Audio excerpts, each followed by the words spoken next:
Assalamualaikum warahmatullahi wabarakatuh. Saya Fadia Nurul Aulia dengan NIM 20070101005. Di sini akan menjelaskan terkait klasifikasi ARBK tunarungu.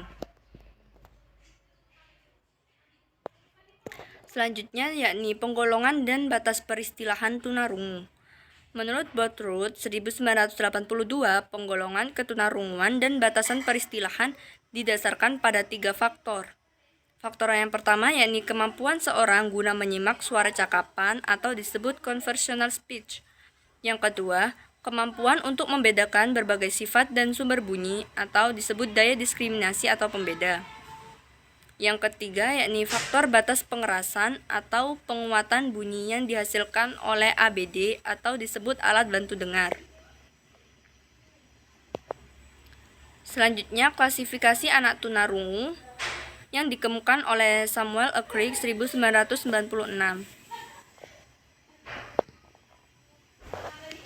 Yang pertama yakni 0 desibel. Di sini desibel ini yakni satuan intensitas bunyi. Yang di golongan pertama ini menunjukkan pendengaran optimal. Yang kedua 0 sampai 26 desibel menunjukkan masih mempunyai pendengaran normal. Yang ketiga 27 sampai 40 desibel menunjukkan kesulitan mendengar bunyi-bunyi yang jauh dan membutuhkan tempat duduk yang strategis letaknya dan memerlukan terapi wicara. Di sini tergolong tunarungu sangat ringan.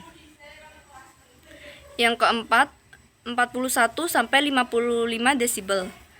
Mengerti bahasa percakapan, tidak dapat mengikuti diskusi kelas, membutuhkan alat bantu dan terapi bicara. Di sini tergolong tunarungu yang ringan. Yang kelima, 56 sampai 76 desibel. Di sini hanya bisa mendengar suara dari arah yang dekat. Masih mempunyai sisa pendengaran untuk belajar bahasa ekspresif ataupun reseptif. Dan bicara dengan alat bantu dengar serta dengan cara khusus. Di sini tergolong tunarungu sedang.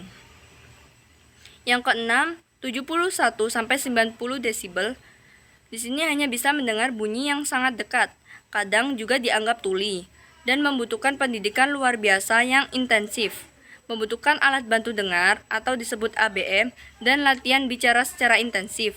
Di sini tergolong tunarungu berat. Selanjutnya yakni 91 desibel sampai ke atas. Di sini mungkin sadar akan adanya bunyi atau suara dan getaran. Banyak bergantung pada penglihatan daripada pendengarannya untuk proses penerimaan informasi dan juga dianggap tuli. Di sini tergolong tunarungu berat sekali atau dianggap parah atau ekstrim.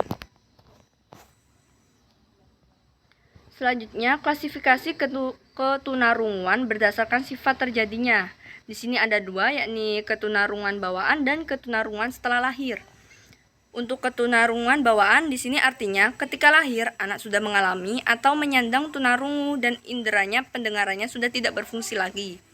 Untuk ketunarungan setelah lahir artinya terjadinya tunarungu setelah anak lahir diakibatkan oleh kecelakaan atau suatu penyakit.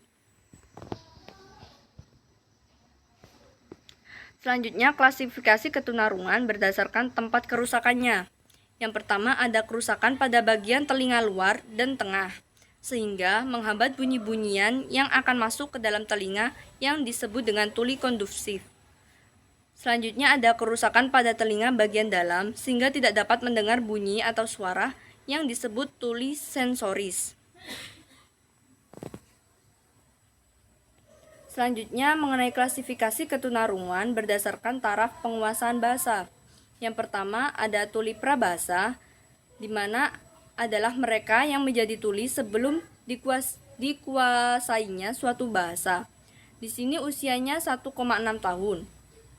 Artinya anak menyamakan tanda atau sinyal tertentu seperti mengamati, menunjuk, meraih dan sebagainya, namun belum membentuk sistem lambang. Selanjutnya ada tuli purna bahasa.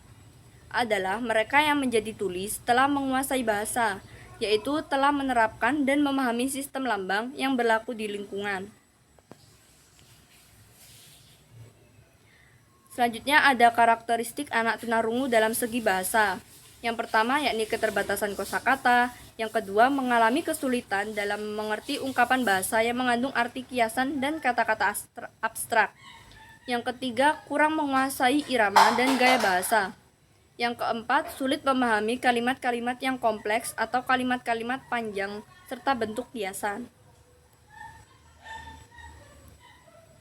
Selanjutnya, penyebab terjadinya anak tunarungu.